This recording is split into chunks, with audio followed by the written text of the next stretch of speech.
Bonjour à tous et à toutes, c'est les Oreilles. Aujourd'hui je vous retrouve avec Monel pour vous présenter ce premier épisode d'histoire d'un personnage. Nous allons vous présenter Mandalore le premier, un personnage faisant partie de l'univers Legends.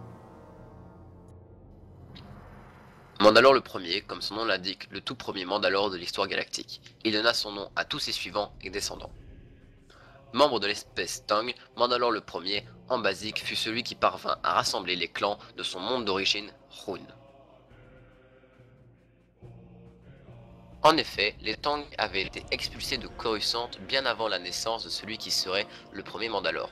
Ce rôle fut donc tout d'abord de réunir les siens avant de partir à la conquête d'un monde qui pourrait accueillir leur peuple.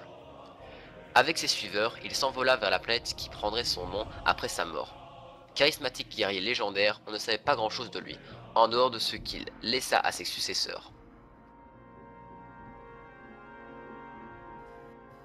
Par ailleurs, on ne pouvait que présumer la date de cette conquête, à savoir 7000 ans avant la bataille de Yavin.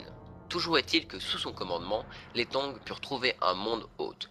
En outre, on ne savait pas si Mandalore était un vrai nom ou juste un titre. La conquête de Mandalore se fit par la destruction des mythosaures, ces créatures gigantesques qui régnaient en maître avant l'arrivée des troupes du charismatique guerrier. Selon la légende, Mandalore le premier créa la première ville avec les os de ces mythosaures.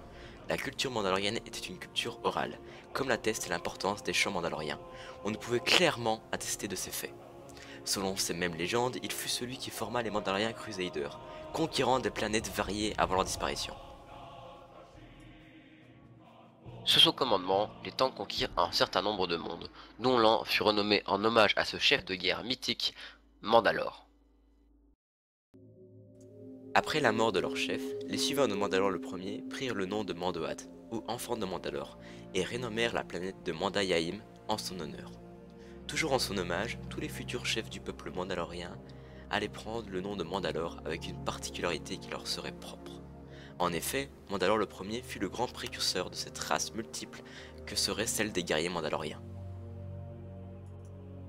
Après cela, les Tang abandonnèrent leurs anciens noms pour prendre celui de Mandalorien, ou Mando'ad dans leur langue natale.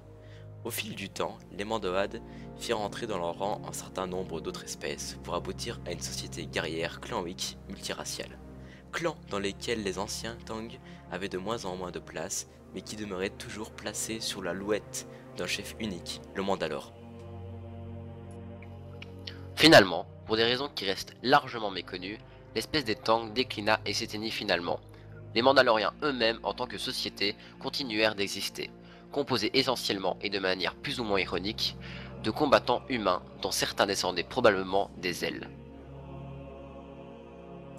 Et voilà, cette première vidéo est terminée, n'hésitez pas à me dire ce que vous en pensez en commentaire pour cette nouvelle série Histoire d'un personnage. Donc juste avant de partir, n'hésitez pas à aller dans la description pour voter pour le prochain personnage que vous souhaitez voir dans Histoire d'un personnage. Donc sur ce, bye bye les amis.